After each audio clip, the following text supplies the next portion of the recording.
বছরের যে সময়টা সবচেয়ে বেশি দিদা ঠাকুমার কথা মনে পড়ে সেটা হলো এই পৌষ পার্বণের সময়টা। শীতের কনকনে ঠান্ডা হাওয়ার সাথে থাকে নতুন গুড়ের পিঠে পায়েস, যেটা এই অসহ্য ঠান্ডাকে সহ্য করার শক্তি দেয়। ছোটবেলায় দিদার হাতের সেই নতুন গুড়ের পিঠে পায়েস এখন স্মৃতির খাতায় বন্দি। ঠান্ডা পড়লেই দিদা ফোন করে ডাকতো পিঠে খাওয়ার জন্য।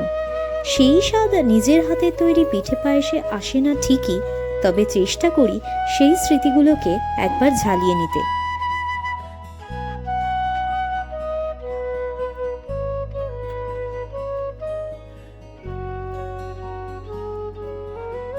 Hope you enjoy this payesh recipe, যেটার জন্য আমার দিদা চ্যাম্পিয়ন ছিল। হ্যাপি পিঠেপুলি দিবস সবাইকে।